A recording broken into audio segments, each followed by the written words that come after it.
ഹേ സിനിഫൈൽസ്, അപ്പോൾ എല്ലാവർക്കും എൻ്റെ ചാനലിൽ സ്വാഗതം. ഇന്ന് കുറച്ച് സിനിമ അപ്ഡേറ്റ് ഉണ്ട്. ആദ്യത്തെ അപ്ഡേറ്റ് നമ്മുടെ ആട് ത്രീനെ പറ്റിയാണ്. സിനിമ നമ്മുടെ ദുരന്തറിന് ഒപ്പം തന്നെ മാർച്ച് 19 ക്ലാഷ് റിലീസിന് എത്തുക തന്നെ ചെയ്യും. പിന്നെ ബുക്കിംഗ് ഒക്കെ പല തിയേറ്ററുകൾ ഇപ്പോൾ സ്റ്റാർട്ടും ചെയ്തിട്ടുണ്ട്.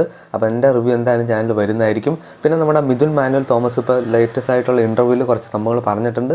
സിനിമയുടെ ലാസ്റ്റ് ചെറിയ ഫ്യൂച്ചറിനെ പറ്റിയുള്ള ഗ്ലിംസൊക്കെ വരുന്നതായിരിക്കും. പിന്നെ ഇന്നേ ദിവസം മാർച്ച് 14 8 മണിക്ക് നമ്മുടെ സിനിമയിലെ ഐറ്റം നമ്പർ സോങ് റിലീസ് ചെയ്യുന്നതായിരിക്കും. വേദികയാണ് ഈ സിനിമയിൽ ഡാൻസ് ചെയ്യുന്നത്, നമ്മുടെ നിഖില വിമല അല്ല. അപ്പോൾ എന്തായാലും അദ്ദേഹം നല്ലൊരു കിടിലൻ തന്നെ ഡാൻസ് തന്നെ ഉണ്ടാവട്ടെ. അപ്പോൾ എന്തായാലും നമുക്ക് മറ്റ് അപ്ഡേറ്റ്സിനൊക്കെ വേണ്ടി വെയിറ്റ് ചെയ്യാം. പാട്രിയോട്ട് എന്ന സിനിമയുടെ പുതിയൊരു പോസ്റ്റർ വന്നിട്ടുണ്ട്. ഇത് അവർ ഒഫീഷ്യലായിട്ട് ഇട്ടതല്ല, അതായത് നമ്മുടെ സോഷ്യൽ മീഡിയയിൽ കൂടെ വന്നതല്ല, തിയേറ്ററിൽ നിന്നുള്ളൊരു പിക്ചറാണ്.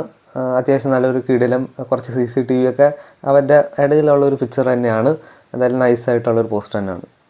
പ്രിയദർശൻ അദ്ദേഹത്തിൻ്റെ 100ാമത്തെ സിനിമ നമ്മുടെ ലാലേട്ടൻ്റെ ഒപ്പം തന്നെയാണ് ചെയ്യുന്നത്. എൻ്റെ മുൻ വീഡിയോയിലൂടെയൊക്കെ ഞാൻ പറഞ്ഞിട്ടുണ്ട്. ആ സിനിമ ഒരു കോമഡി ചിത്രമൊന്നും ആയിരിക്കില്ല, ഒരു മ്യൂസിക്കൽ ചിത്രമായിരിക്കുമെന്ന് ഉറപ്പിച്ചിട്ടുണ്ട്. എന്തായാലും നമുക്ക് പ്രിയദർശനും ലാലേട്ടൻ കൂട്ടുകെട്ടിലെ അവസാന പടത്തിന് വേണ്ടി വെയിറ്റ് ചെയ്യാം. കുറച്ച് ആഴ്ചകൾക്ക് മുമ്പ് നമ്മുടെ കൈദി 2 അഥവാ ദില്ലി എന്ന പേരിലൊരു ടീസർ സെൻസർ ചെയ്യപ്പെട്ടിരുന്നല്ലോ. അപ്പോൾ ഇന്ന് ലോകേഷ് കനകരാജിൻ്റെ ബർത്ത്ഡേ ആണ്. ഇന്ന് കൈദി 2നെ പറ്റി ഒരു അപ്ഡേറ്റ് വരുമെന്ന് റിപ്പോർട്ടുകൾ വരുന്നുണ്ട്. അപ്പോൾ എന്തായാലും നമുക്ക് കൈദി 2ൻ്റെ ആ അപ്ഡേറ്റിന് വേണ്ടി വെയിറ്റ് ചെയ്യാം. ആമസോണുമായിട്ട് അത്യാവശ്യം നല്ലൊരു എമൗണ്ടിൽ കരാർ ഉണ്ടായിരുന്നു നമ്മുടെ ജനനായകൻ. പിന്നെ സിനിമയുടെ റിലീസിങ് ഇങ്ങനെ മാറ്റി വയ്ക്കുന്നതുകൊണ്ട് ആ കരാർ ലംഘിക്കപ്പെടുകയും ആമസോൺ ഇനി ഒരു കരാറിന് ഇല്ല എന്നുള്ള രീതിയിലും നിൽക്കുകയാണ്. അപ്പോൾ ജനനായകൻ അത്യാവശ്യം വൻ ലോസ് തന്നെയാണ്.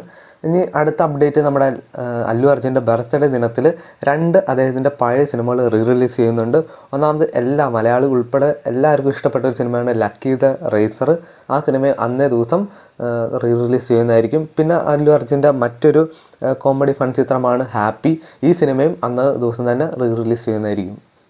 പ്രകമ്പനം എന്ന സിനിമ അങ്ങനെ തിയേറ്ററിൽ നിന്ന് OTTയിലേക്ക് എത്തുകയാണ്. നമ്മുടെ C5 ആണ് OTT പ്ലാറ്റ്ഫോം. ഈ അടുത്ത് തന്നെ സിനിമ റിലീസ് ചെയ്യുന്നതായിരിക്കും.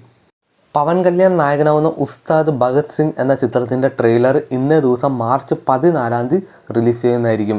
അടുത്ത അപ്ഡേറ്റ് ഒരു OTT അപ്ഡേറ്റ് ആണ്. നമ്മുടെ C5 കാസർഗോഡ് എംബസി എന്ന ഈ മലയാള ചിത്രം മാർച്ച് 20 റിലീസ് ചെയ്യുന്നതായിരിക്കും. അപ്പോൾ ഇതുപോലത്തെ OTT വാർത്തകളും സിനിമ വാർത്തകളും അറിയാൻ വേണ്ടി ചാനൽ സബ്സ്ക്രൈബ് ചെയ്യുക, ഇവിടെ സപ്പോർട്ട് ചെയ്യുക.